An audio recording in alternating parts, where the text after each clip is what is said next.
अरहं सम्मा सम्बुद्धो भगवा बुद्धं भगवन्तं अभिवादेमि। स्वाकातो भगवता धम्मो धम्मं नमस्सामि। सुपटिपन्नो भगवतो सावक संघो संघं नमामि। ओकास वन्दामि भन्ते दारतेयेनं कतं सब अपराधं क्षमतु मे भन्ते। द्वितीयंपि ओकास वन्दामि भन्ते दारतेयेनं कतं सब अपराधं क्षमतु मे भन्ते। तृतीयंपि ओकास वन्दामि भन्ते दारतेयेनं कतं सब अपराधं क्षमतु मे भन्ते। ओकास अहं भन्ते तिसरणेन सह पञ्चशीलं धम्मं याचामि। अनुगं कृत्वा शीलं देत मे भन्ते। तृतीयंपि ओकास अहं भन्ते तिसरणेन सह पञ्चशीलं धम्मं याचामि। अनुगं कृत्वा शीलं देत मे भन्ते। तृतीयंपि ओकास अहं भन्ते तिसरणेन सह पञ्चशीलं धम्मं याचामि। अनुगं कृत्वा शीलं देत मे भन्ते। यमहं वदामि तं उपेता अहं भन्ते। नमो तस्स भगवतो अरहतो सम्मा सम्बुद्दस्स। नमो तस्स भगवतो अरहतो सम्मा सम्बुद्दस्स। नमो तस्स भगवतो अरहतो सम्मा सम्बुद्दस्स। नमो तस्स भगवतो अरहतो सम्मा सम्बुद्दस्स। बुद्धं शरणं गच्छामि बुद्धं शरणं गच्छामि। धम्मं शरणं गच्छामि धम्मं शरणं गच्छामि। संघं शरणं गच्छामि। द्वितीयंपि बुद्धं शरणं गच्छामि। द्वितीयंपि धम्मं शरणं गच्छामि। द्वितीयंपि संघं शरणं गच्छामि। तृतीयंपि बुद्धं शरणं गच्छामि। तृतीयंपि संघं शरणं गच्छामि। तृतीयंपि संघं शरणं गच्छामि। शरणगमनं परिपूर्णं अहं भन्ते। पाणातिपाता वेरमणि सिक्खापदं समादयामि। पाणातिपाता वेरमणि सिक्खापदं समादयामि। अदिन्नदाना वेरमणि सिक्खापदं समादयामि। अदिन्नदाना वेरमणि सिक्खापदं समादयामि। कामेषु मिथ्याचारा वेरमणि सिक्खापदं समादयामि। कामेषु मिथ्याचारा वेरमणि सिक्खापदं समादयामि। वेरमणि सिक्खापदं समादयामि। मुसावादा वेरमणि सिक्खापदं समादयामि। पुरामेरयो मज्जपमादत्ताना वेरमणि सिक्खापदं समादयामि। सुरामेरयमज्जपमादत्ताना वेरमणि सिक्खापदं समादयामि। ईशानेन सा पञ्चशीलं सुरक्षितं गत्वा अपमादेन सम्पादयेत अहं वन्दे साधु साधु साधु साधु साधु साधु बुद्धं नमामि बुद्धं नमामि धम्मं नमामि धम्मं नमामि संघं नमामि संघं नमामि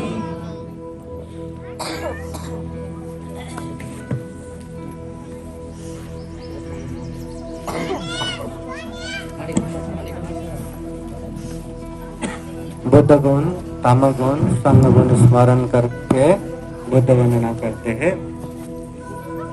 नमो तस्स भगवतो अरहतो सम्मा सम्बुद्दस्स नमो तस्स भगवतो अरहतो सम्मा सम्बुद्दस्स नमो तस्स भगवतो अरहतो सम्मा सम्बुद्दस्स इति पिसो भगवा अरहं सम्मा सम्बुद्धो वेदाचरण संपन्नो सुगतो लोकविदु अनुतरो पुरुषधम्मसारथे सत्ता देव मनुष्यानं बुद्धो भगवान् बुद्धं दिविष्टपर्यन्तं शरणं गच्छामि एतभूता अतीता च एतभूता अनागता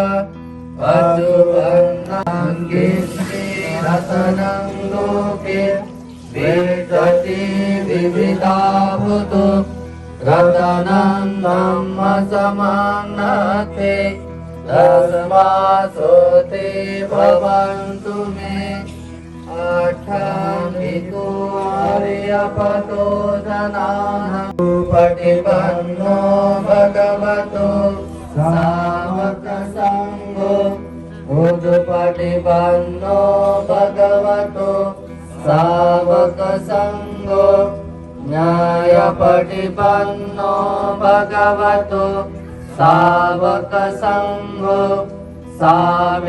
सावित्रिपटिपन्नो भगवतो सावकसङ्घो यदिदं चत्तारि पुरुषयुगानि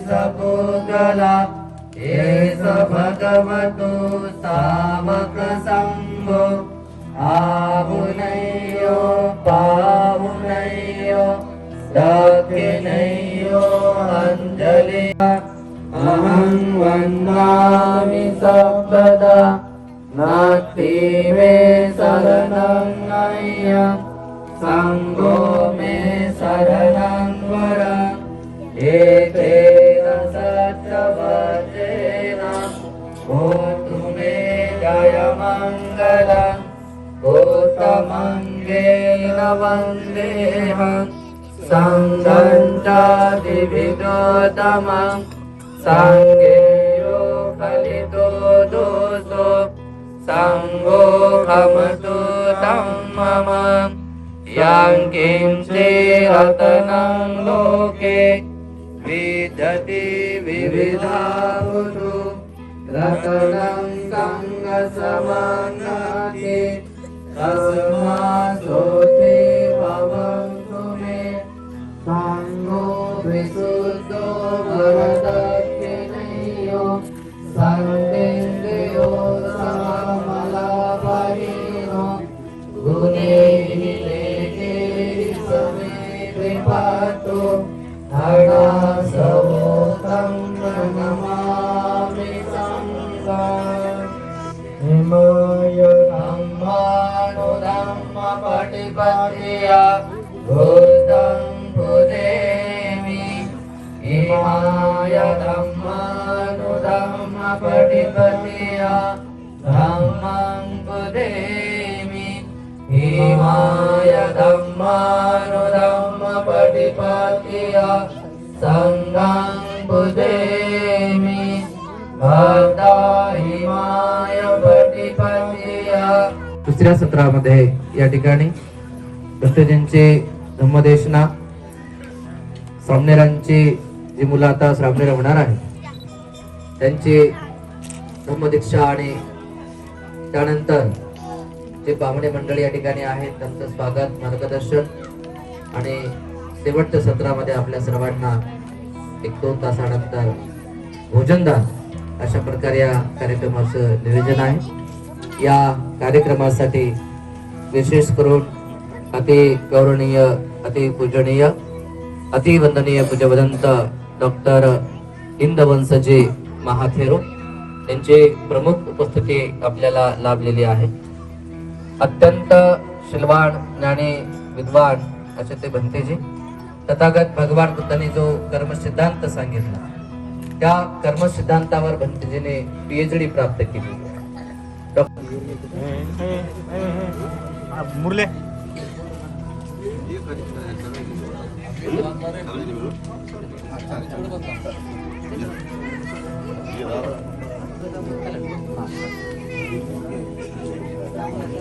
इकडे बघा, इकडे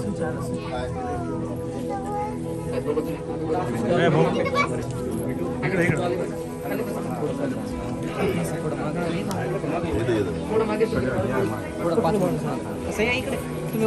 साधू म्हणतींदा साधू साधू साधू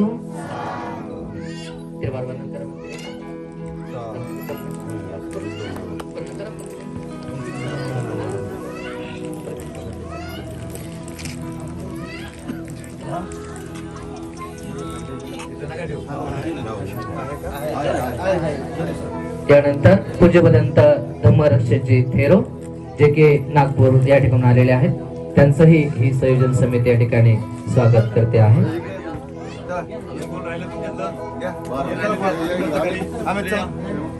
बाकीचे जे तरुण मंडळी आहेत, ॲडव्होकेट वाघमारे, सगळे वाघमारे, बरीच कंपनी आहे, दनवे कंपनी आहे, आपण सुद्धा पूजनीय भदंतांचं या ठिकाणी स्वागत करावं।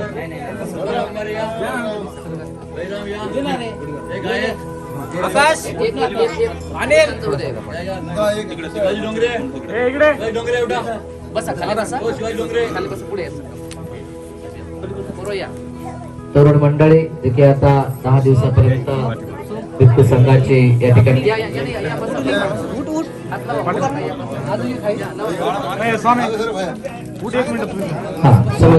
साधू साधू साधू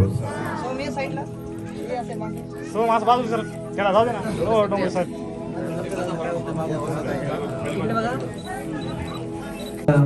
महिलामधून करणार आहेत। सगळ्यात नाव घेण्यापेक्षा सगळ्यात वेळामध्ये ज्या ज्या महिला येत आहेत त्यांनी सर्वांनी या ठिकाणी यायचंय। विहारामध्ये रोज येणार त्यांनी या ठिकाणी सर्वांनी यायचंय आणि आदरणीय भंते धम्मसिंग यांचं पुष्प गुच्छ देऊन स्वागत आपल्या या ठिकाणी करायचं आहे।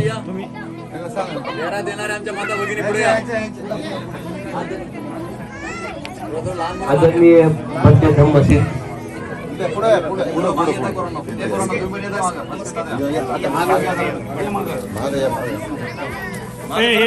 भैया साधू साधू साधू साधू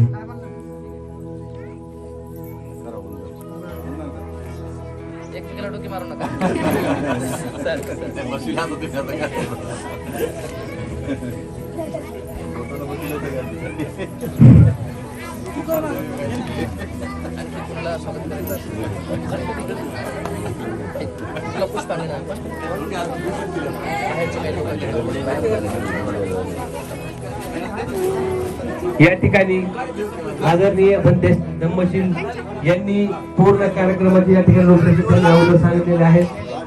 तसेच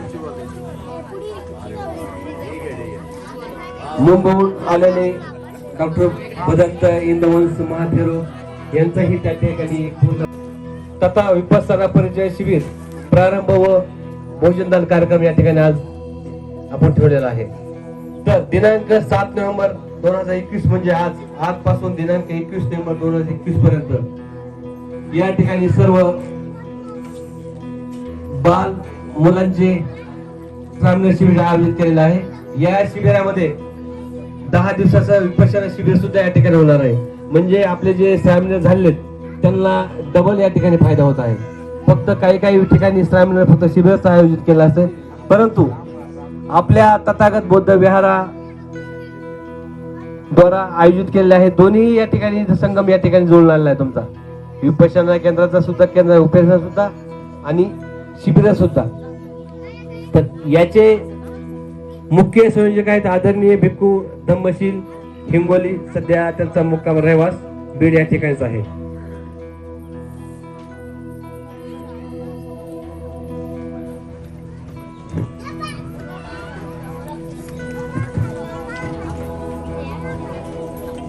या ठिकाणी आपण धम्म आदरणीय भंते यांचा सत्कार अगोदर केलेलाच आहे. यानंतर आपण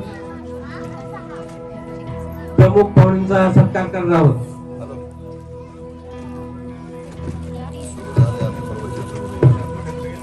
आपल्याला या ठिकाणी प्रमुख पाहुणे लाभलेले आदरणीय Amarsinghji Dhaka sir, head post master Beed, तसेच सचिव समता सैनिक दल बीड. एवढे आहेतच, पण त्यांचं जे सार्वजनिक बहुजन चळवळीमध्ये जे मोठं योगदान आहे, बौद्ध चळवळीमध्ये सुद्धा त्यांचं मोठं योगदान आहे. आपले कार्यक्रम सुरू असताना सुद्धा त्यांनी बीड जिल्ह्या बीड प्रॉपर बीड शहरामध्ये प्रत्येक आपले जेवढे एरिया आहेत प्रत्येक आदरणीय भंत्यांनी यांनी व्यवहारामध्ये जाऊन महापुरुषांची पूजा केलेली आहे.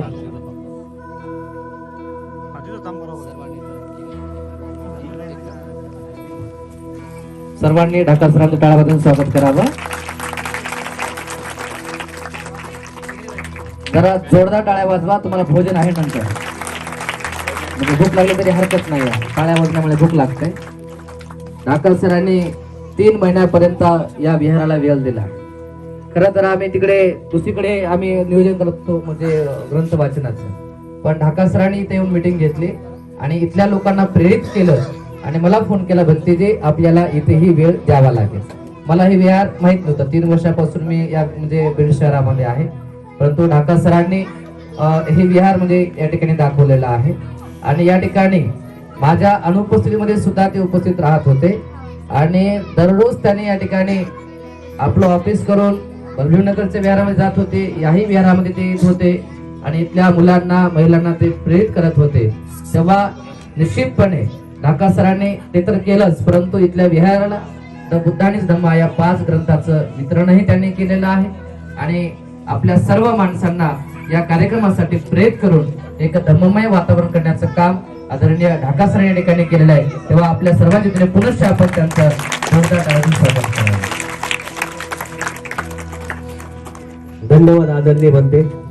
खरोखर त्यांचं काम विचार करण्यासारखं आहे. आणि आपले जे या ठिकाणी बौद्ध बांधव बसलेत त्यांनी केलेला आदर्श घेणं खरंच आवश्यक आहे. आम्ही सुद्धा त्याच्यामध्ये मी सुद्धा आलो, आमची सर्व टीम आली. बीड शहरामधले जेवढे सामाजिक चळवळीमध्ये काम करणारे लोक आहेत त्यांनी आदरणीय ढाका सर यांचा अनुकरण करणं अत्यंत आवश्यक आहे. खरोखर त्यांचं कार्य मोलाचं आणि जबरदस्त कार्य आहे. यानंतर आदरणीय राजू जी जोगन साहेब यांचं धम्म चळवळीमध्ये बीड शहरामध्ये प्रत्येक विहारामध्ये त्याचं कार्य एकदम अतिशय ओळखण्यासारखं आहे. तसेच बहुजन चळवळीमध्ये सतत अग्रेसर राहणारे प्रत्येक कार्यक्रम कुठलाही कार्यक्रम असो शाल व पुष्पगुच्छ देऊन विशाल मस्के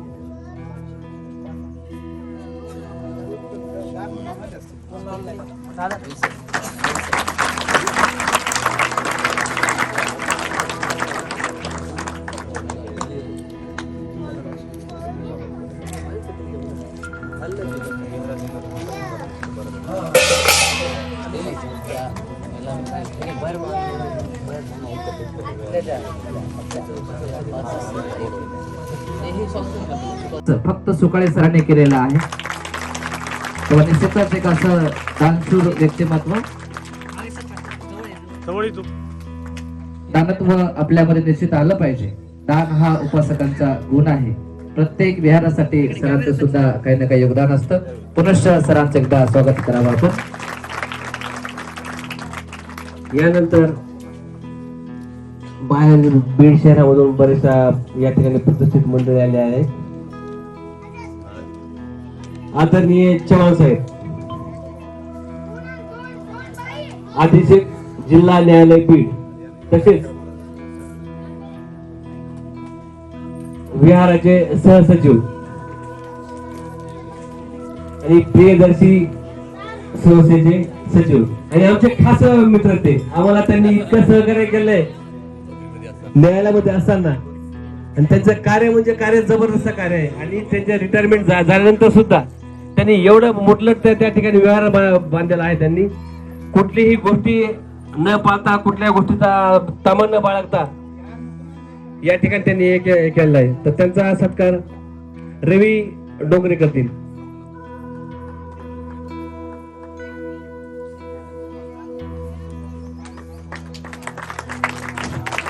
सर सर इकडे बघा.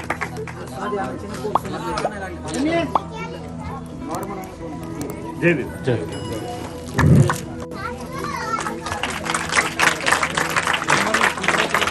यानंतर आदरणीय वाघमारे यांचा सत्कार किरण डोंगरे हे करतील. त्यांनी समोर यायचं आणि सत्कार करायचा. दोन हात लाव. जय भीम.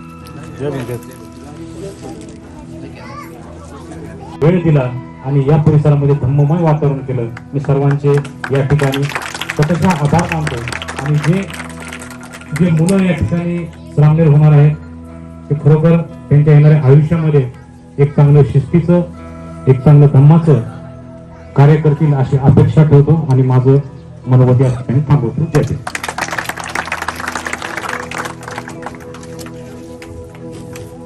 धन्यवाद गोलदार सर. महान करुणिक महामनिंद्र शास्ता तथागत सम्यक संबुद्ध पवित्र सद्धम्म आणि पवित्र पावन श्रावक संघ या महान अशा तीन रत्नाला त्रिवार अभिवादन. बोधिसत्व विश्वरत्न डॉक्टर बाबासाहेब आंबेडकर यांनी केलेल्या सद्धम्माच्या क्रांतीमध्ये आपलं संपूर्ण आयुष्य समर्पित करतो. वंदनीय गुरुवर्य डॉक्टर भदंत उपगुप्तजी महास्तवीर यांच्या प्रति त्रिवार अभिवादन. श्रद्धेय पूज्य भदंत डॉक्टर इंदवंसजी महास्तवीर यांच्याही प्रति त्रिवार अभिवादन. पूज्य भिक्खू धम्मरक्षितजी थेरो यांच्याही प्रति त्रिवार अभिवादन. आज या ठिकाणी वर्षावासाच्या समारोपाच्या निमित्ताने उपस्थित सर्व श्रद्धाशील संपन्न बौद्ध उपासक उपासिका या कार्यक्रमाला प्रमुख अतिथी म्हणून लाभलेले बीड शहरातील हेड पोस्टाचे हेडमास्टर अमरसिंहजी ढाका, सामाजिक चळवळीमध्ये ज्यांचं अतिशय मोलाचं योगदान आहे, जे राज्यकर्ते असून सुद्धा ज्यांनी धम्माला बाजूला न सारता धम्म चळवळीमध्ये जे अग्रेसर असतात आणि या परिसरामध्ये जे हे वर्षावासाचं नियोजन ज्यांनी केलं ते आमचे श्रद्धेय उपासक राजूजी जोगदंड सर, ज्यांनी आताच आपल्याला महत्वाचे 2-3 मुद्दे स्पष्ट करून सांगितले, ज्यांनी या कार्यक्रमाला सुंदर असं योगदान दिलं. सुकाळे सर या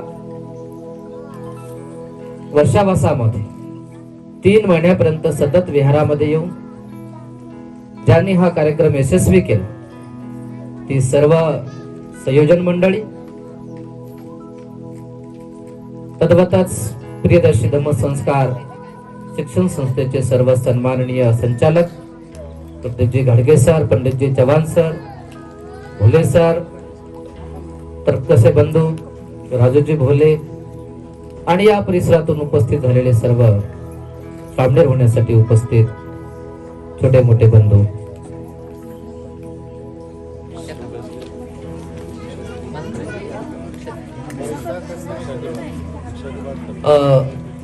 या ठिकाणी श्रामणेरांना धम्म दीक्षा या ठिकाणी देण्यात येईल, प्रवचन त्यांना देण्यात येईल. तेव्हा मी आदरणीय भदंत इंदवंशजी महास्थिरांना विनंती करतो की त्यांनी या मुलांचा प्रवचन विधी करावा.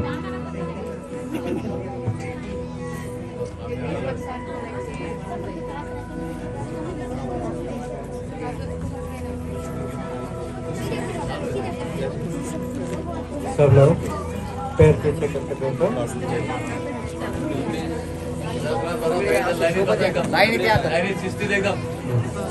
वंदना करते समय दूसरों के शरीर पे नहीं लगना चाहिए.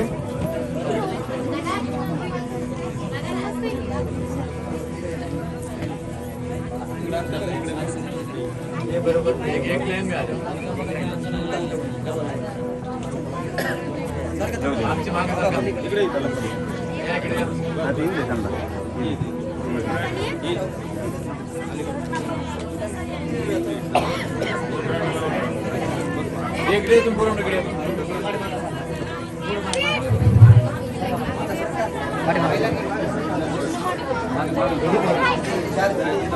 असे लाईन करा एक पलीकडे सर पलीकडे थोडा ना सुट्ट होणार पलीकडे सर पुढे येतो तू पुढे येईल थोडं पुढे येईल. हाथ जोड़ के बैठिए. हात जोडा सगळेजण.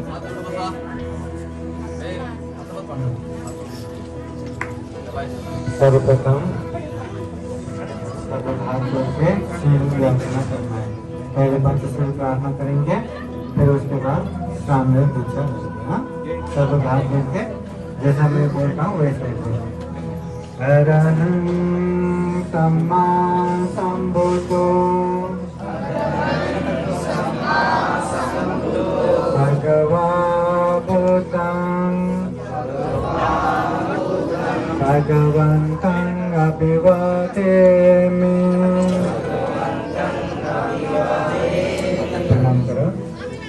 स्वागतो भगवता धम्मो धम्मं नमस्सामि. प्रतिपन्नो भगवतो सावक संघो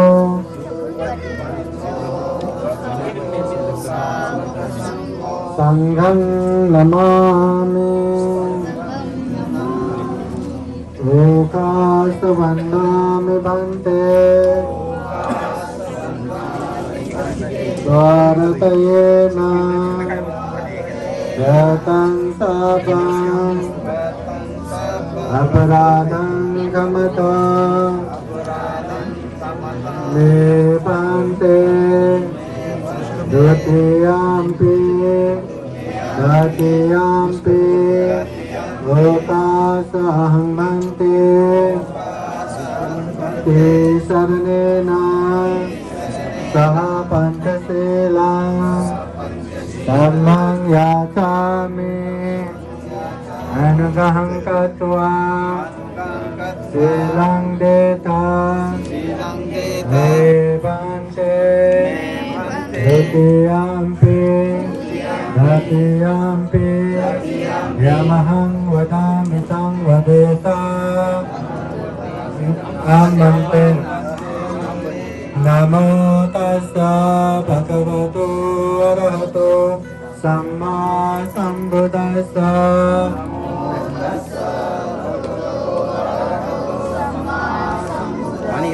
3 वेळेस.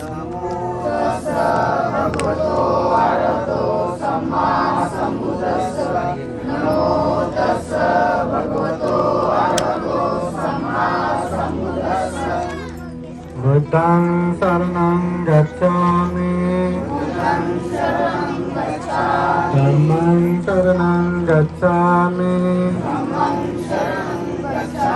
संघं शरणं गच्छामि द्वितीयंपि बुद्धं शरणं गच्छामि द्वितीयंपि धम्मं शरणं गच्छामि द्वितीयंपि संघं शरणं गच्छामि तृतीयंपि बुद्धं शरणं गच्छामि तृतीयंपि धम्मं शरणं गच्छामि तृतीयंपि संघं शरणं गच्छामि शरणगमनं परिपूर्णं पाणातिपाता वीरमणि सिक्खापदं समादयामि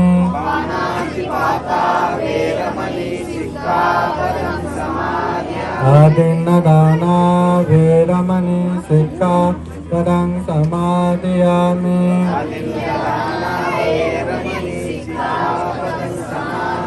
कामेषु मिच्छाचारा वैरमणि सिक्खापदं समादयामि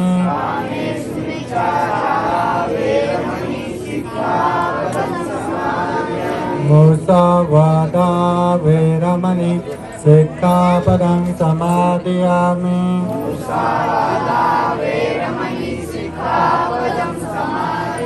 चोरामेरयो मज्जपमादत्ताना वैरमणि सिक्खापदं समादयामि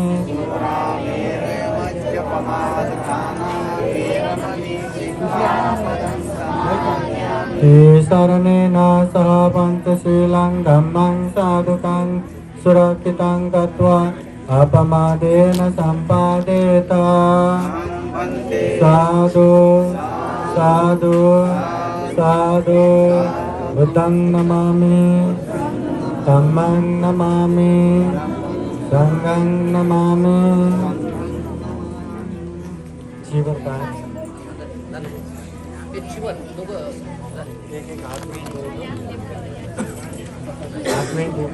एक एक सेट अरे ऐसा तो सेट केला ना थोडा होता यार एक एक सेट घेऊन ते सोडा इथे इथे ठेवा सोडा एक एक सेट हा एक पूरा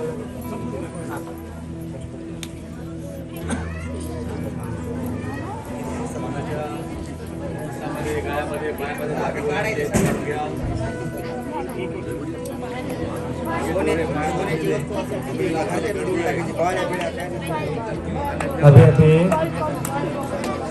हमने बुद्ध धम्म संघ के शरण में जाके पंचशील प्रार्थना किया, पंचशील संकल्प किया। पानातिपाता वेदमणि प्राण हिंसा नहीं करना, अदिन्ना दाना वेदमणि चोरी नहीं करना, कामेश मिथ्याचारा वेदमणि काम मिथ्याचार व्यभिचार नहीं करना, मुसावादा वेदमणि असत्य झूठ नहीं बोलना, सुरा मेरे मद्यपमादस्थाना वेदमणि नशा प्रकार सेवन नहीं करना। ये 5 शील अच्छे से पालन करेंगे, ऐसा 5 शील पंचशील हमने लिया। अभी हाथ में चीबर लेके प्रवज्ञा दीक्षा याचना करना है, इसलिए हाथ में लेके बैठिए। जो भी हो एक एक देते जाइए। आप लोग जाइए ना, आप दीजिए ना, फटाफट फोटो लेके बैठिए। हाँ एक एक देते जाइए। हाँ ऐसा देते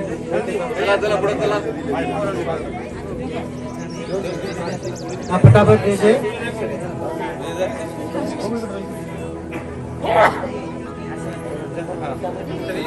सबके हाथ में चीवर लेके अभी प्रवज्ञा दीक्षा लेना है।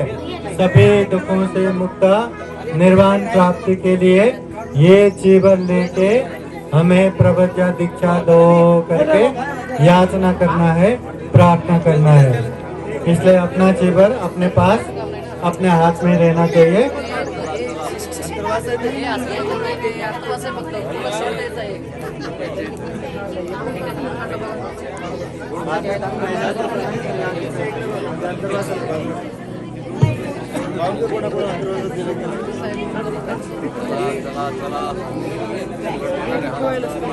सबके हाथ में आ गया क्या? हाँ, फिर से पैर पीछे करके बैठिए, पैर पीछे। चीवर हाथ में लेके बैठे हैं। अच्छा असे हात जोडा त्याच्यावर हात जोडा हात जोड हात जोड हात जोड हात असं असं हात जोड हात जोड गुडघ्यावर बस खाली हात असं। हाँ, सबके हाथ में आ गया। ठीक है, अभी प्रवचन याचना करने के लिए जैसा मैं बोलता हूँ वैसा ही बोलिए। हाँ,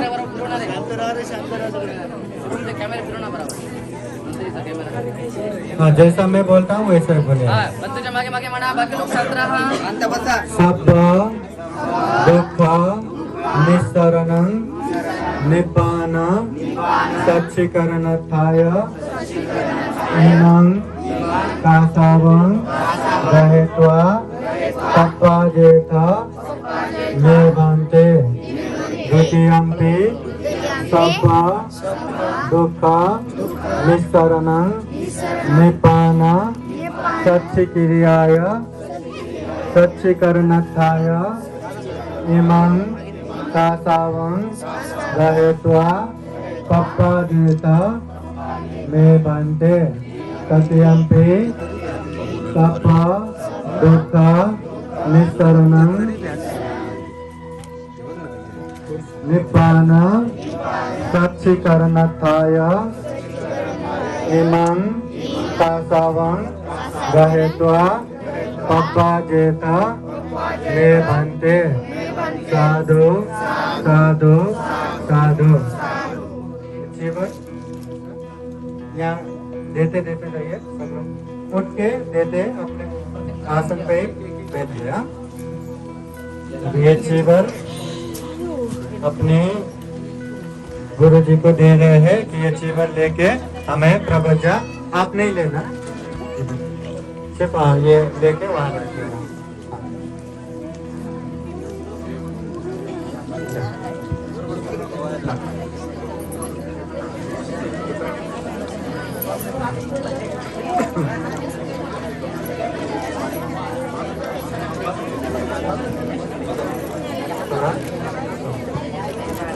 सब लोग अपने आसन पे अपने जगह पे बैठिए, अपने जगह पे ही बैठिए।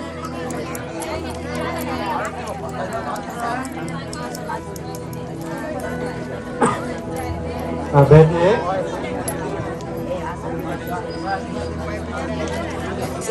सब लोग फिर से पैर पीछे करके बैठिए। अभी जो आपके हाथ में है वो चीवर दे के सभी दुखों से मुक्त निर्वाण प्राप्ति के लिए हमें जो हमारे हाथ में है वो चीवर लेके प्रवज्ञा दीजिए करके प्रार्थना किया। अभी जो अपने मेरे पास है वो चीवर हमें दे के प्रवज्ञा दीजिए करके प्रार्थना करना है। हाँ, सब लोग हाथ जोड़ के बैठिए, जैसा मैं कहता हूँ वैसा ही कहिए। सब्ब दुःख निस्सरणं निब्बान सच्चिकरणथाय इमं कासावं गत्वा पप्पाजेथ लेभन्ते द्वितीयम्पि सब्ब दुःख निस्सरणं निब्बान सच्चिकरणथाय इमं कासावं गत्वा पप्पाजेथ लेभन्ते तृतीयम्पि सब्ब दुःख निस्सरणं निब्बान सच्चिकरणथाय इमं कासावं दत्वा पब्बाजेथ मे भन्ते साधु साधु साधु।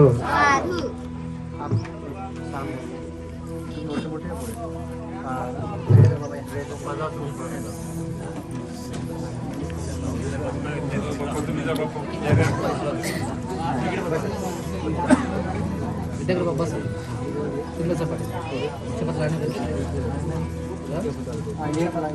एक रिक्षा पत्र एक थोडं पुढे या हात जोडून बसा तुम्ही हात सोडायचे नाही प्रभुजा के लिए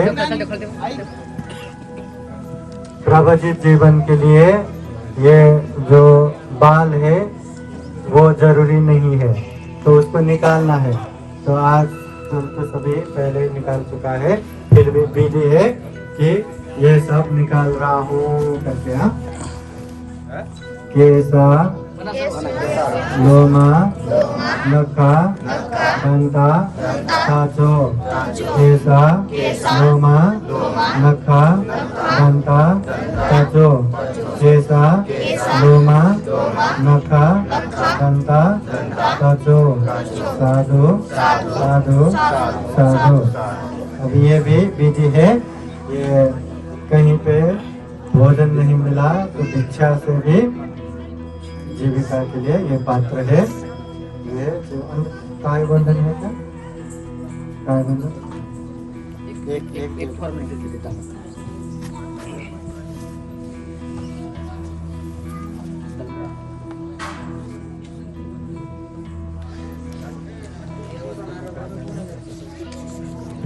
ये चीवर लेके चीवर पहन के आना है। तो हाथ में जो भी धागा है या कान में गले में जो भी है सब निकाल के ये चीवर पहन के आना है। तो बंदे लोग दूसरों को भी दीजिएगा एक एक से दीजिए।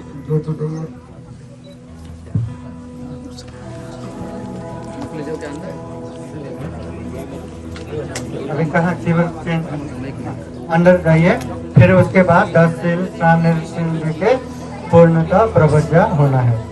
चला तुम्ही यांना जाऊ दे आतमध्ये सबके हाथ में पंडित जी आप ही सबके हाथ में दीजिए।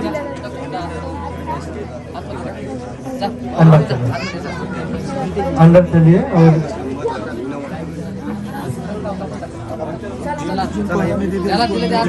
हाँ ऐसा तुम्ही सगळ्यांना द्या ना सब लोग सामने आते जाइए लेते जाइए। तुम्ही नका देऊ ले लेके अभी बुद्धम शरणम गच्छामि ऐसा करना। अच्छे से बोलना सब लोग हाथ अच्छे से ऐसा रखना। वैसे नीचे नीचे आए तो अपने आप में आलस्यता आ गया फिर ध्यान देना फिर ऐसे हाथ पकड़ के बैठना। बुद्धं शरणं गच्छामि धम्मं शरणं गच्छामि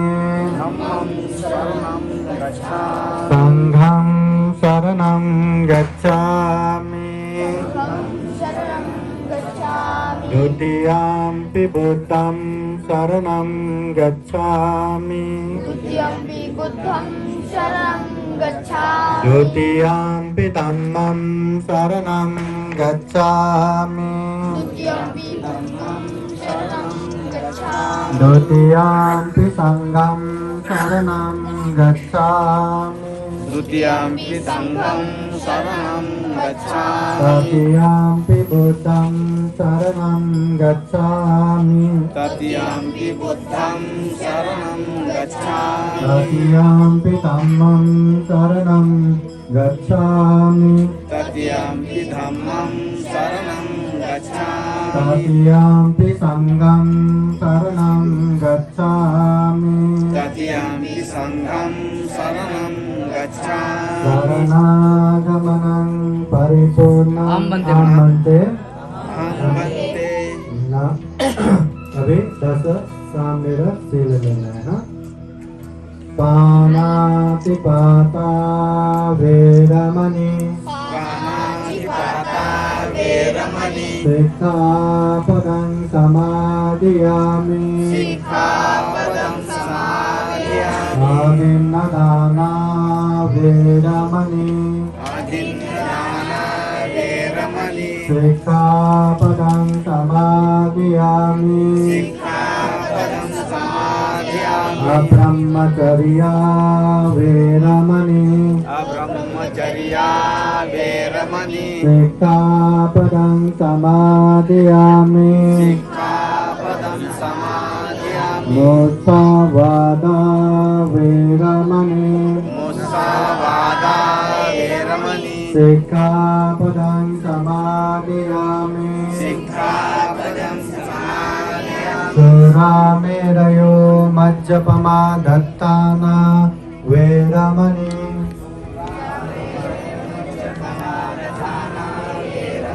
सिक्खापदं समादयामि विकालभोजना वेरमणि सिक्खापदं समादयामि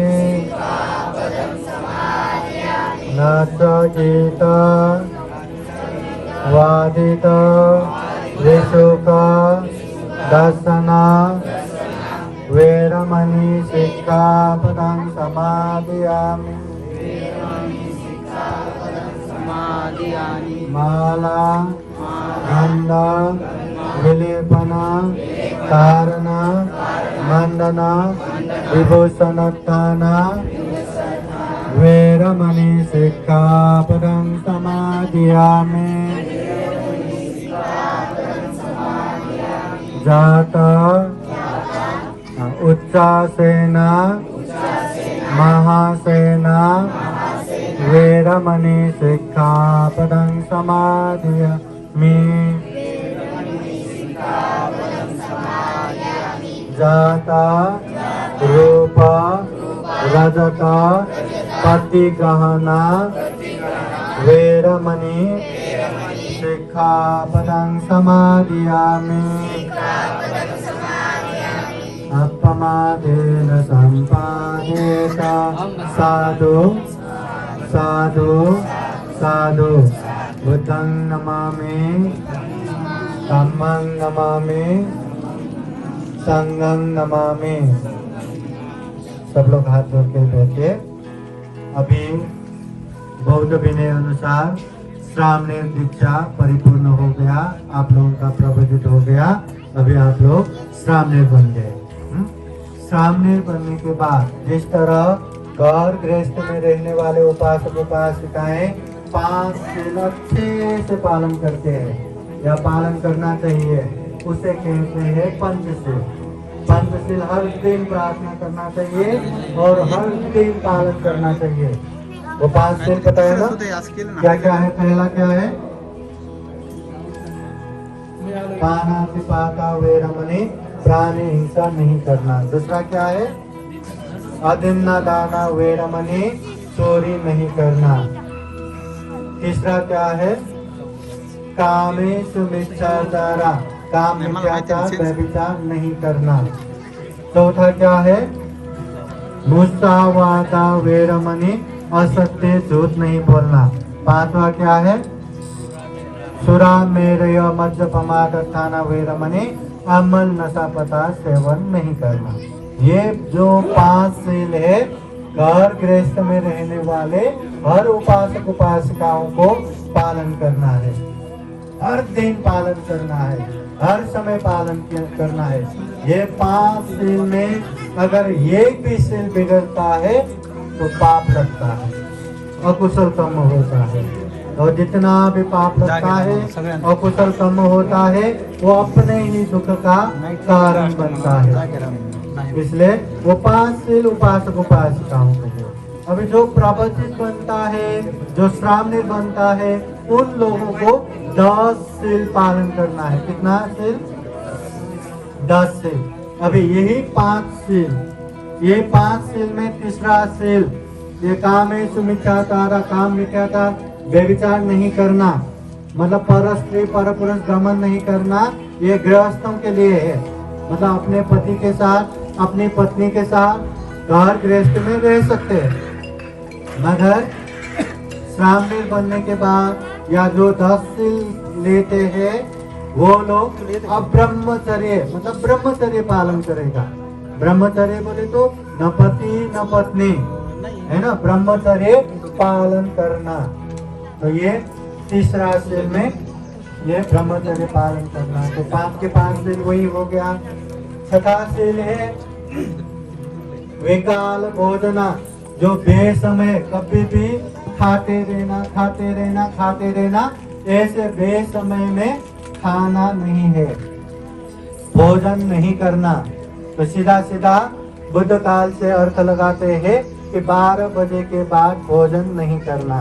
मगर पढ़ने वाले चाहे श्रीलंका में हो थाईलैंड में हो, उन लोगों को रात को भी खाना देते हैं, और महाराष्ट्र में भी रात को भी भोजन देते हैं। इसलिए 12 बजे के बाद ये कहने से भी अच्छा है विकाल, जो काल नहीं है, जो समय नहीं है। प्रवचित लोगों को कभी भी खाते रहो खाते रहो खाते रहो, कहीं प्रवचन में भी बैठे हो ऐसे खाते रहो, अच्छा दिखेगा क्या? नहीं। प्रवचित बनते लोग संयमी दिखना चाहिए, शांत दिखना चाहिए, सबका आदर्श होना चाहिए। इसलिए बेसमय में कभी भी खाते नहीं रहने का, 2 समय अच्छे से खाने का। समझ में आया? ये छठा शील।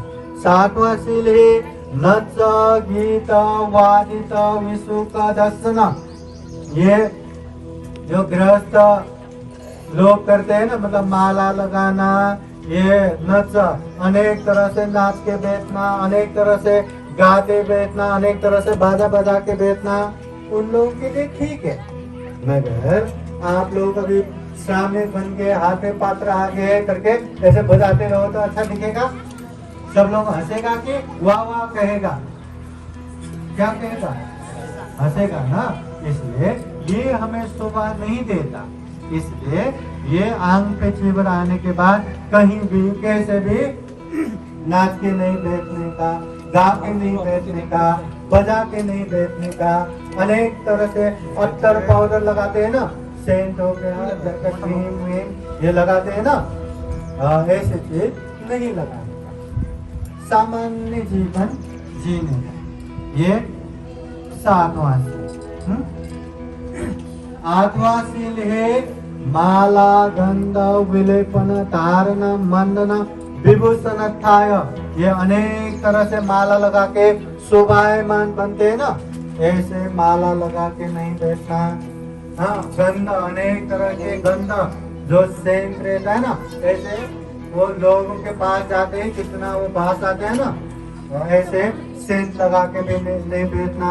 अनेक तरह से अत्तर पाउडर लगा के नहीं बैठना। जो भी प्रवचित जीवन में शोभा नहीं देता, ऐसे चीज कुछ भी करके नहीं बैठना। ये 8वां शील। 9वां शील है उच्चासेना महासेना। उच्च आसन पे नहीं बैठना।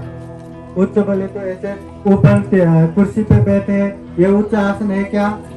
उच्च आसन का मतलब है ऐसे बहुत सारे आसन रहता है, जो एक एक आसन का ही लाखों लाख जाता है, करोड़ों जाते हैं। जैसे बैठते ही उच्च ऐसा, क्या बोलते हैं उसको, बहुत ही आनंददायी होता है ना, एकदम रिलैक्स होता है। ऐसा अति जीवन नहीं जीने का, बहुत ऊंचे आसन नहीं प्रयोग करने का। और महासेना, सोने का भी एकदम मूल्यवान, ठंडी में गर्म होने वाले, गर्म में ठंडी होने वाले, एक एक गादी का भी लाखों रुपया जाने वाले, ऐसा महंगे से महंगे वो गद्दा रहता है।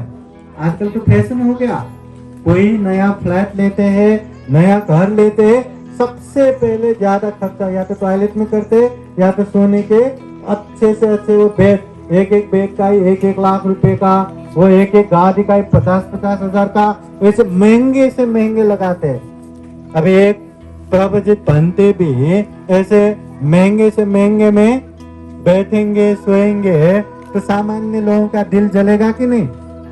हाँ, दाह ईर्ष्या होगा कि नहीं? अरे ये प्रवचित होके भी कैसे जी रहे, कैसे दे रहे, तो अच्छा नहीं होता। इसलिए बड़े बड़े आसन पे नहीं बैठने का, बड़े बड़े शयनासन पे नहीं सोने का।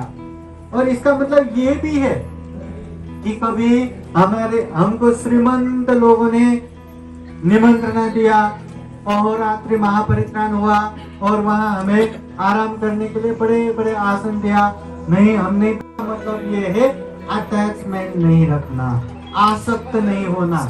एक बार बड़े आसन पे बैठने के बाद अरे ये कैसे कुर्सी कितना भिजता है, नहीं बैठूंगा, मुझे दूसरा आसन दो, ऐसे कहने की नौबत ना आए। कहीं गया हमें गोदरू पे सुलाया तो अरे इससे तो मेरा पूरा बॉडी दर्द हो जाएगा, ऐसे में मैं नहीं सोऊंगा, मुझे दूसरा वो शयनासन लाके दो। ऐसे लोगों को कहने की जरूरत ना पड़े। ऐसा अटैचमेंट नहीं होना, आसक्त नहीं होना।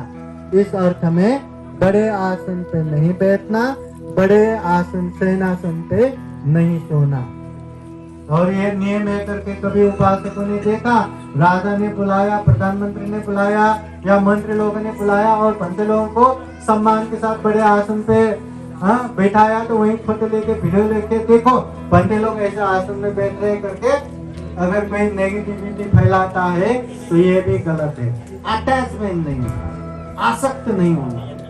एक बार बैठा, मुझे वैसा ही आसन चाहिए, मुझे ऐसा ही शयनासन चाहिए, ऐसा ही बेड चाहिए, ऐसा नहीं कहना। इसका मतलब ये लो। 10वां है, अभी आप लोग अस्थाई 10-15 दिन के लिए बने हैं, इसलिए ये महत्वपूर्ण शील है।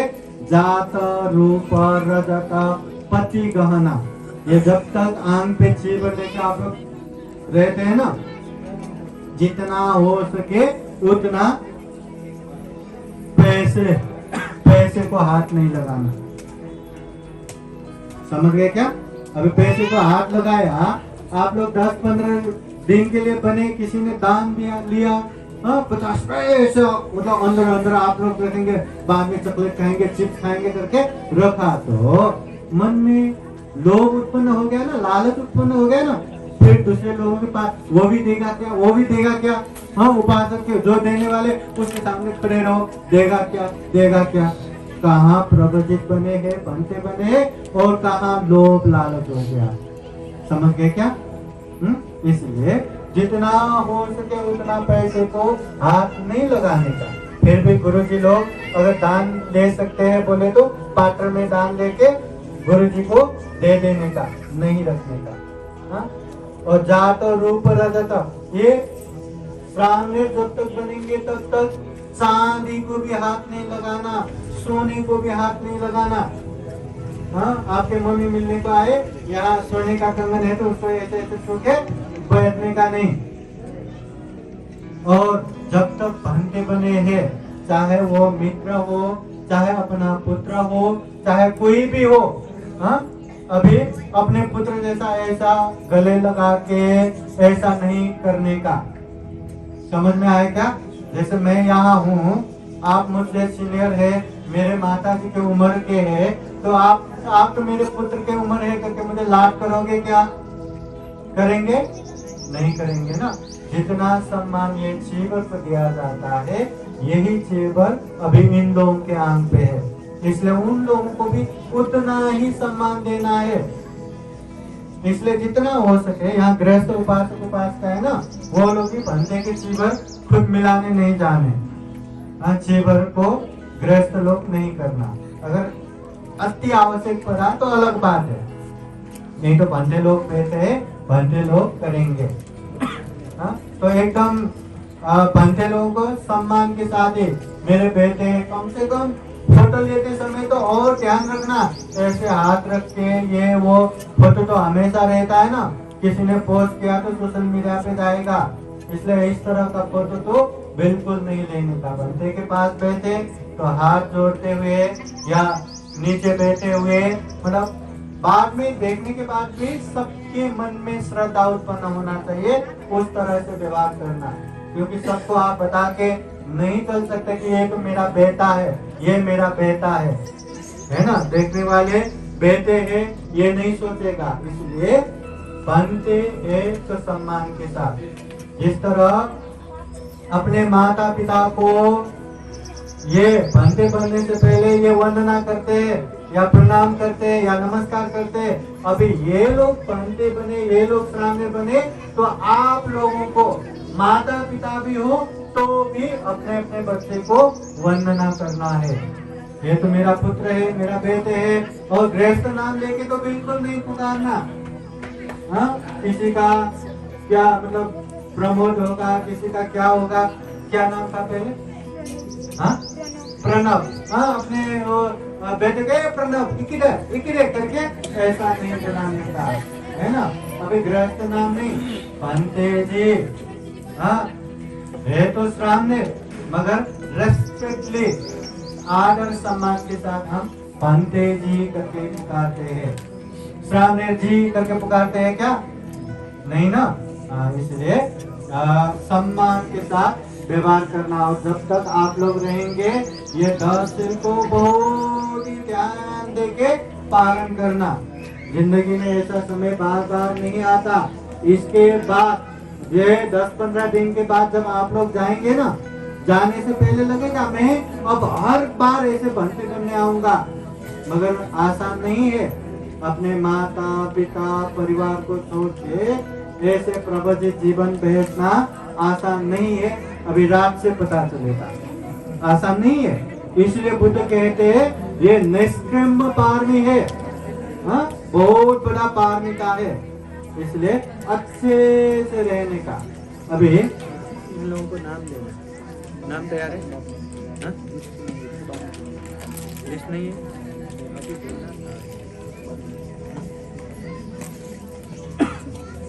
तो आप लोगों का ये सामवेद प्रवचन संपन्न हुआ। इसके बाद आप लोग पहले जैसा चंचल नहीं होंगे, पहले जैसा कैसे भी मजाक मस्ती करके नहीं बैठेंगे। अपने परिवार हो, मित्र हो, माता पिता ही क्यों न हो, लाड से हाथ पकड़ के आंख पकड़ के ऐसा भी नहीं रहने का। हाँ, एकदम जैसे बंदे लोग रहते हैं वैसे ही शांति से रहना, ठीक है। और जो भी ये जो सामने दीक्षा लिया है उनके माता हो, पिता हो, जो भी अभिभावक हो, वो लोग भी प्रसन्न हो जाइए कि जीवन में बहुत बड़ा त्याग कर रहे हैं, बहुत बड़ा दान कर रहे हैं। जीवन में हम पैसा दान देते हैं, भोजन दान देते हैं, वस्तु दान देते हैं, अनेक अनेक प्रकार की चीज दान देते हैं, मगर अपने कलेजे के टुकड़े, अपने बच्चे जो एक बार खाना नहीं खाया तो मेरे बच्चे ने नहीं खाया, मेरे बच्चे ने नहीं खाया, इतना चिंता लेके बैठे हैं। अभी 10-15 दिन के लिए छोड़ रहे हैं, बिहार में छोड़ रहे हैं, तो ये बहुत बड़ा त्याग है हर माँ बाप के लिए, हर अभिभावक के लिए, हर परिवार के लिए। इसलिए ये त्याग को व्यर्थ नहीं जाने देना। आप लोग भी एकदम संयमिता के साथ रहना, अनुशासन के साथ रहना, और बच्चों को भी बिगड़ने नहीं देना, लाड प्यार नहीं करना, पंटे जैसा ही रहने देना। आप लोग भी होश रखिए, और जो आंख पे चिवट लेके बैठे हैं वो भी होश रखिए। हम भी अच्छे से बनेंगे और हम ज्यादा से ज्यादा पुण्य करके हमारे माता पिता परिवार को भी ये पुण्य अर्पण करेंगे, उन लोगों का भी कल्याण करेंगे। ऐसा संकल्प लेके आगे बढ़ना है। समझ गया क्या?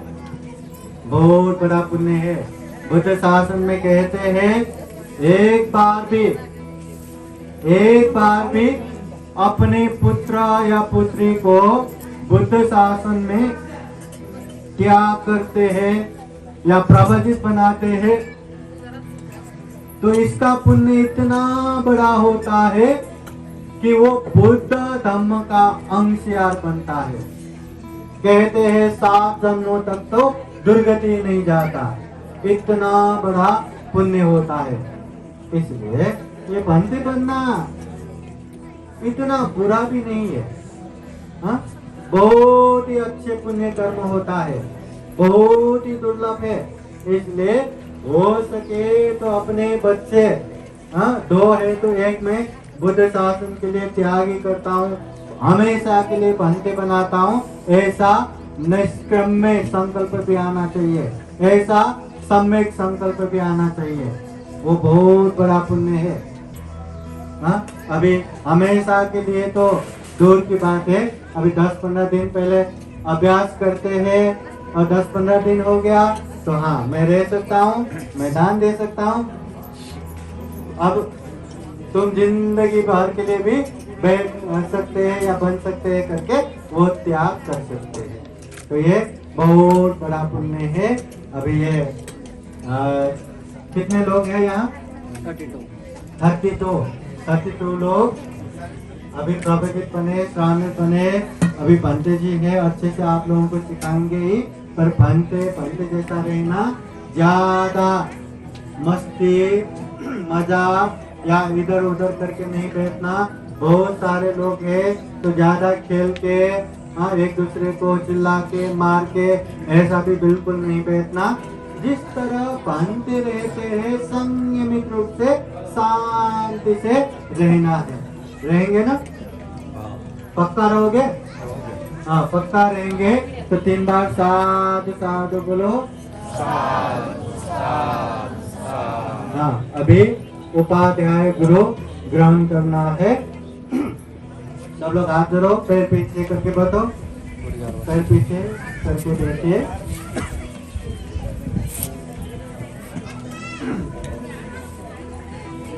हाँ हाथ जोड़िए, अच्छा जैसा मैं कहता हूँ वैसा ही कहिए। हाँ उपध्यायो में बनते होही साधु साधु साधु। उपध्यायो में बनते होही साधु साधु साधु। उपध्यायो में बनते होही साधु साधु साधु। बुद्धं नमामि, धम्मं नमामि, संघं नमामि। अभी आप लोग हमारे पुत्र हो गए, हमारे बच्चे जैसा। हाँ आप लोगों का नया जन्म हो गया। इसलिए जब तक ये प्रवचित रहेंगे अभी मम्मी पापा करके नहीं खिलाने का, कुछ भी हो तो हमें बोलने का, ठीक है? हाँ तो ये गुरु 2 तरह का रहता है, एक उपाध्याय गुरु, एक आचार्य गुरु। उपाध्याय गुरु जो दीक्षा देता है वो उपाध्याय गुरु, और आचार्य गुरु जो आप लोगों को अभिभावक की तरह संभालता है वो आचार्य गुरु।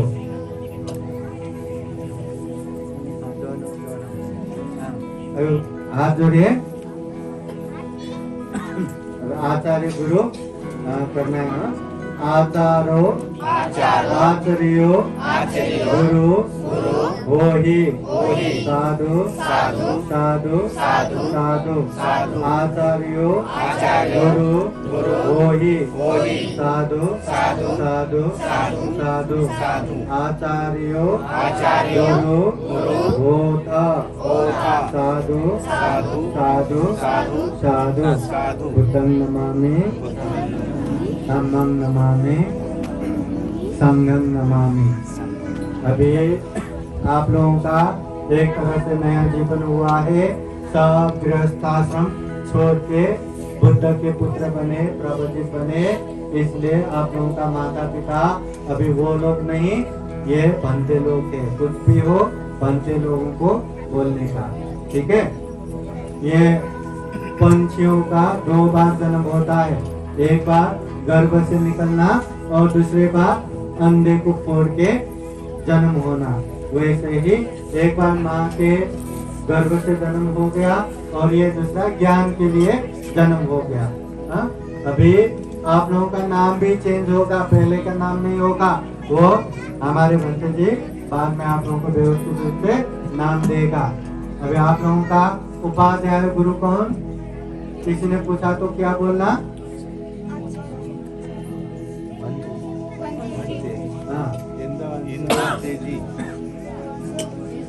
इंद्रवंश भंते जी। अभी हमारा क्या है नाम? क्या? इंद्रवंश। पर हम लिखते समय किसी को बता समय क्या बोलते हैं? भिक्षु इंद्रवंश। भिक्षु किस माने में? क्योंकि प्रवचित लेके सामने बन के फिर एक बार उपसंपदा दीक्षा लिया, इसलिए भिक्षु। हाँ, अभी लिखते समय या सम्मान के साथ नाम ऐसा भी लिखते हैं, भिक्षु इंद्रवंश थेरो। थेरो किस माने में कि उपसंपदा दीक्षा लेके 10 साल पूर्ण हुआ। यहाँ आप लोगों के आचार्य है भिक्षु धम्मरक्षित थेरो। थेरो किस माने में कि उपसंपदा दीक्षा लेके 10 साल पूर्ण हुआ। अभी यहाँ दूसरे आचार्य गुरु है भिक्षु धम्म शरण, धम्मशीला। भंते जी का 9वां वर्षावास है। अगली वर्षावास पूरा होने के बाद 10वां वर्षावास पूर्ण होगा, फिर भिक्षु धम्मशीला थेरो बनेगा। समझ में आया क्या? भंते जी का 9 वर्षावास हुआ है, 10 पूर्ण होने के बाद वो भी थेरो होगा, अभी भिक्षु धम्मशीला है। ये धम्मरक्षित भंते जी का 10 वर्षावास पूर्ण हो चुका है, इसलिए उनका नाम भिक्षु धम्मरक्षित थेरो। अभी मेरा वर्षावास 20 से ज्यादा हो गया, 20 परिपूर्ण हो गया, इसलिए भिक्षु इंद्रवंश महाथेरो है ना। अभी पंडित जी ने बोला ना कम और कम फल में पीएचडी डिग्री हासिल किया। अभी जो भी पीएचडी हासिल करते हैं वो डॉक्टर लिखते हैं, है ना, इसलिए डॉक्टर भिक्षु इंद्रवंश महाथेरो। अभी किसी ने मेरा नाम पूछा तो क्या बोलूंगा मैं? नहीं, सिर्फ इंद्रवंश बोलूंगा मेरा नाम, पर पूरा नाम बताते समय ही या कोई रेस्पेक्टली बताते समय ही डॉक्टर भदंता इंद्रवंश महाथेरो या डॉक्टर भिक्षु इंद्रवंश महाथेरो। अभी ये सारे में मेरा नाम क्या है? इंद्रवंश। मैंने प्रवचित दीक्षा लिया, उपसंपदा लिया, इसलिए भिक्षु। उपसंपदा 20 साल पूर्ण हुआ, इसलिए महाथेरो। मेरा पीएचडी हो गया, इसलिए डॉक्टर। नाम तो क्या है? इंद्रवंश है ना, ऐसा। तो आप लोगों के उपाध्याय का नाम क्या है? इंद्रवंश भंते जी। और पूरा नाम बताते समय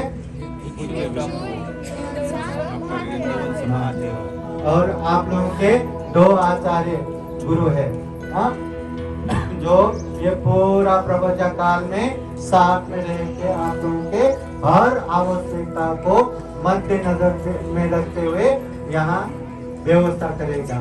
हर बुद्ध धर्म का शिक्षा, दीक्षा, अनुशासन क्लास देता रहेगा। तो पहला गुरु है भिक्षु धम्मरक्षित थेरो। कौन है? थेरो। ये तो मैं बोल रहा हूँ, आप लोग बोलेंगे तो पूजनीय भिक्षु धम्मरक्षित थेरो भंते जी। बोले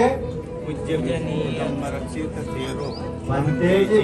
हाँ, सिर्फ लास्ट में थेरो करके संपन्न नहीं करना। उपासक उपासिका या जो छोटे लोग कहते हैं तो भंते जी जोड़ना ही है, ठीक है। अभी दूसरे भंते हैं जो महत्वपूर्ण है, यहीं रह के ये सारा कार्यक्रम का इंतजाम आप लोगों को प्रवचित करने का इंतजाम भी उन्होंने किया। तो दूसरे आचार्य गुरु है भिक्षु धम्मशीला। क्या है? हाँ, अभी आप लोग कैसे बोलेंगे? पूज्य भिक्षु धम्मशील पंते जी। पूजनीय भिक्षु धम्मशीला पंते जी। समझ में आया क्या? तो 3 बार साधु साधु बोलिए। अच्छा, एक प्रसंग आप लोगों को सुनाता हूँ। गाथा तो पहले बोला मैंने, मुझे लगा ये चेवर पहनते समय थोड़ा प्रवचन दूंगा, मगर इतना मतलब यहाँ पे बहस चर्चा चल रहा था, मेरी आवाज तो कहीं भी नहीं जा रहा था, सामने वाले भी उधर उधर ही देख रहा था। तो वैसे भी मेरा शोर बैठ ही रहा है और शांत रहा तो ही मैं बोल सकता हूँ। मेरी आवाज धम्मशरण जैसा एकदम गरज के बोलना नहीं होता, इसलिए अभी आप लोग शांत में है ना, एक प्रसंग नहीं बोलता हूँ। एक बात बताइए, आप लोगों को लंबी समय तक जीना पसंद है या जल्दी जल्दी मरना पसंद है? जल्दी मरना पसंद नहीं है। आप लोगों को अच्छे से अच्छे दिखना पसंद है या बुरे से बुरे दिखना पसंद है? हैंडसम बनना पसंद है कि नहीं? ब्यूटीफुल बनना पसंद है कि नहीं? या कोई भी देखे छी कैसे ऐसा कहना पसंद है? हर किसी को अच्छा बनना ही पसंद है। एक बात बताओ, आप लोगों को बहुत ही पैसे वाला बनना पसंद है या दरिद्र गरीब बनना पसंद है? पैसा वाला बनना पसंद है, सबको पसंद है ना? हाँ। आप लोगों को पंडित विद्वान बनना पसंद है या अज्ञानी मूर्ख बनना पसंद है? पंडित विद्वान पंडित विद्वान बनना पसंद है ना? पक्का ना? हाँ। आप लोगों को, सब लोग ध्यान से सुन रहे हैं क्या? मैं आप लोगों से पूछता हूँ, आप लोगों को एकदम ताकतवर बनना पसंद है या कमजोर दुर्बल बनना पसंद है? ताकतवर बनना पसंद है ना? हाँ। तो इसी प्रसंग में एक बार महाकारुणिक तथागत बुद्ध के सामने शुभ मानव आके प्रश्न करता है कि भो भगवान, इस दुनिया में इंसान इंसान होके एक समान क्यों नहीं है? एक समान है क्या? दिखने में तो है ना, दो ही आंखें है, एक ही मुंह है, दो ही पैर है, दो ही हाथ है, एक ही चेहरा है, वैसा ही शरीर है, एक समान है कि नहीं?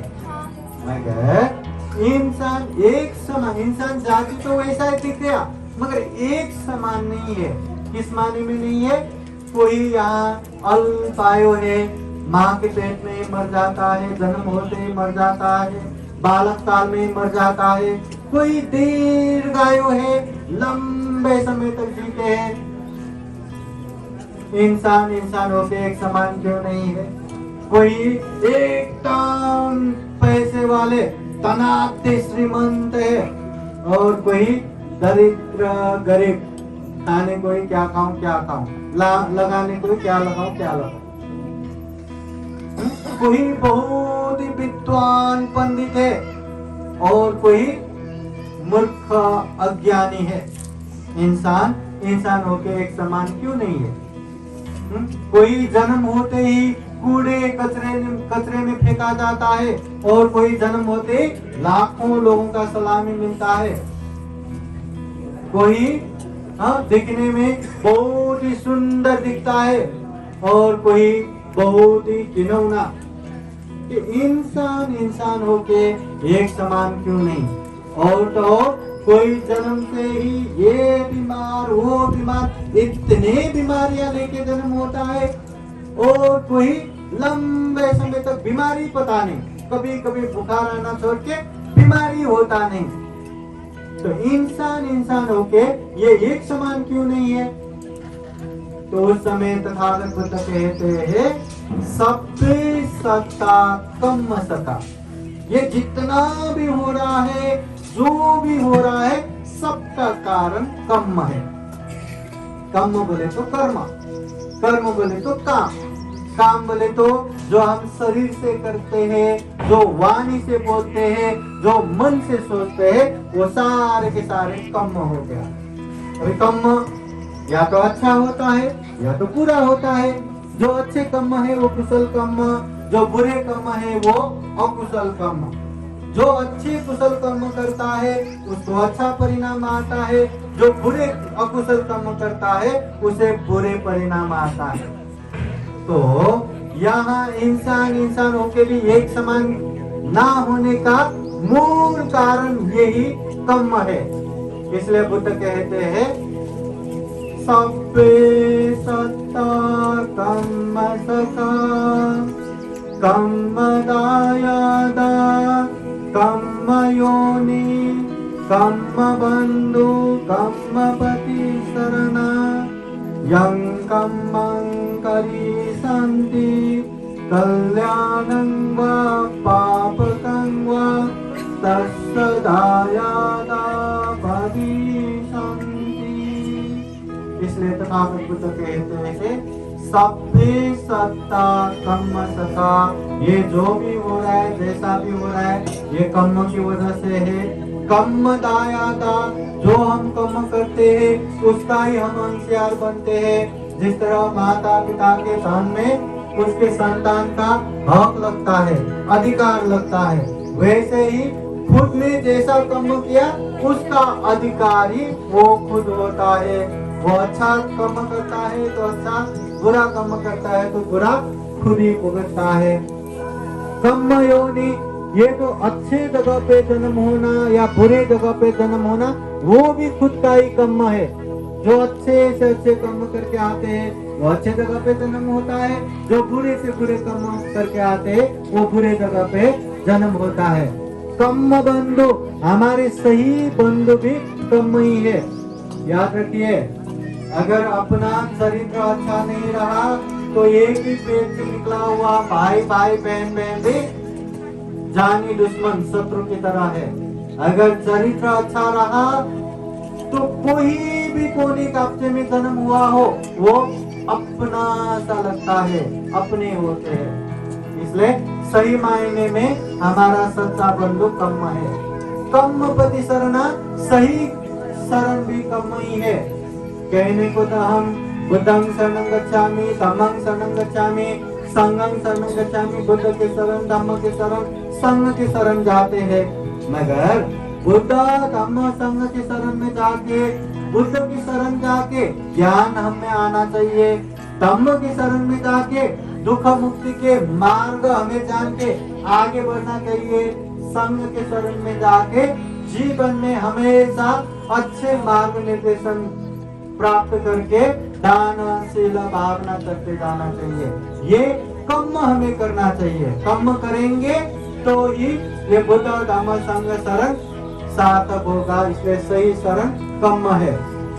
यं कर्मं करिष्यन्ति, जैसा कर्म हम करते हैं, कल्याणं व पापकं व, चाहे अच्छा कर्म हो या बुरा कर्म हो, तस्य दायादा भविष्यन्ति, वो वैसा ही भुगतता है।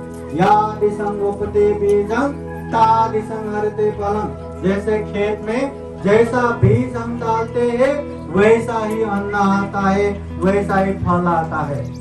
गेहूं रखेंगे तो गेहूं फलेगा, धान का बीज रखेंगे तो धान ही आएगा। ऐसा तो नहीं होता ना, काकड़ी का बीज लगाया और देखा कि एकदम हाफूस के आम फल गया, ऐसा होता है क्या? गेहूं लगा के धान फलेगा क्या? नहीं। इसलिए अच्छा करेंगे तो अच्छा निश्चित रूप से आएगा, बुरा करेंगे तो बुरा भी निश्चित रूप से आएगा। इसलिए बुद्ध कहते हैं ऐसा बुरा भी मत करो, जब उसका फल भुगतना पड़े तो आंखों से आंसू गिरा के एकदम पश्चाताप करके रो रो के बैठना पड़े। एक बार हमने पाप किया, एक बार अकुशल कर्म किया तो वो पाप से बचने की जगह इस दुनिया में कहीं भी नहीं है। पाप से बचने के लिए चाहे पानी के नीचे छुपो नहीं बच सकता, चाहे आकाश में छुपे रहो तो भी नहीं बच सकता, चाहे जमीन में, कंदराओं में, गुफाओं में, जंगल में छुप के बैठो, पाप से बचने की जगह कहीं कहीं भी नहीं है। इसलिए अच्छा कर्म करना चाहिए, अच्छे कर्म ही हमें अच्छा परिणाम देगा। समझ में आए क्या? ये छोटा सा प्रसंग आप लोगों को बताया, ध्यान दीजिएगा।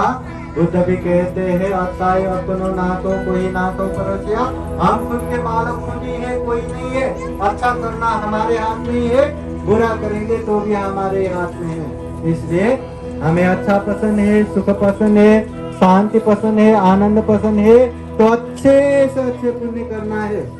अगर नहीं दुख भी पसंद है, हमें गरीब होना भी पसंद है, हमें जल्दी मरना भी पसंद है, हमें बीमारी लेके बैठना भी पसंद है, हमें मूर्ख अज्ञानी भी बनना पसंद है, हमें कैसे भी दुख पसंद है तो कैसा भी पाप करो अपने ही हाथ में है। मगर कोई नहीं चाहेगा दुख हो, पीड़ा हो, उत्पीड़न हो। इसलिए जीवन में हमेशा हमेशा पुण्य करते रहना चाहिए, धम्म करते रहना चाहिए। ये बात हमेशा याद रखिए। यही कामना करते हैं आप लोग भी जीवन में ऐसे पुण्य धम्म को कर सके और पुण्य धम्म करते करते, कुशल कर्म संचय करते करते सभी दुखों से मुक्त, जन्म जरा व्याधि मरण से अलग निर्वाण तक प्राप्त कर सके, ऐसी कामना करते हुए ये छोटा सा धम्म प्रसंग यही समाप्त करता हूँ। सबका कल्याण हो, सबका मंगल हो, और जो श्रावण दीक्षा लेके यहाँ बैठे हैं वो लोग भी अच्छे से ये श्रावण बिने में श्रावण अनुशासन में रह के अच्छे से रह सके, जीवन के ये समय को मेमोरेबल अविस्मरणीय बना सके, ये आशीर्वाद देते हुए ये मंगल मैत्री कामना करते हुए ये धम्म देशना यही समापन करते हैं। सबका मंगल हो, सबका कल्याण हो। भवतु सब मंगलं। साधु साधु साधु। पैर पीछे करके 3 बार प्रणाम कीजिए। बुद्धं नमामि, धम्मं नमामि, संघं नमामि।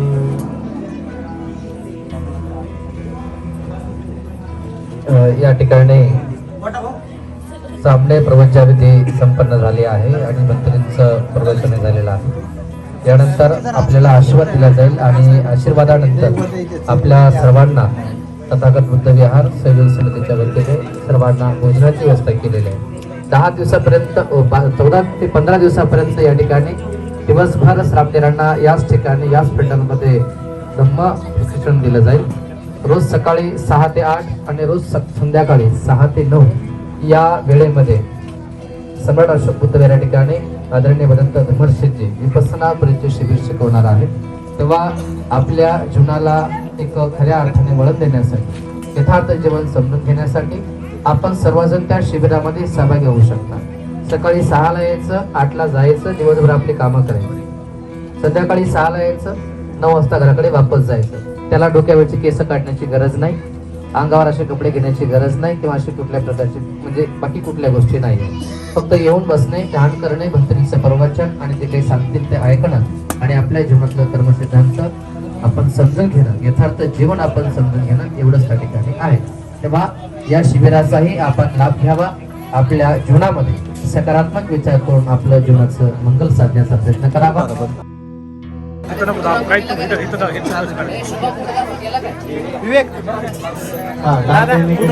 जैसा मैं कहता हूँ वैसा बोले। इदम में पुण्यं आसवक्षया इदम में पुण्यं निपानसा सचिनो होतु। इदम में पुण्यं सभ्य सता अनुमोदन्तु सुखिता भवन्तु। साधु साधु साधु।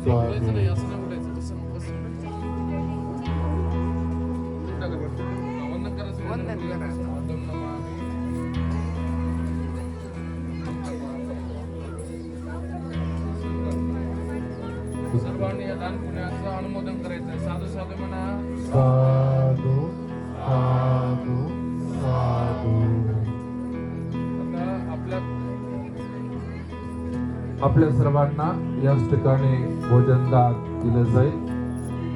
सर्वांनी भोजन ग्रहण करूनच जायचं आहे। सर्व तरुण मंडळींनी आलेल्या सर्व उपासकांच्या भोजनाची व्यवस्था करायची आहे, त्यांना वृत्तीची दान द्यायचं आहे।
आता आली सरे सरे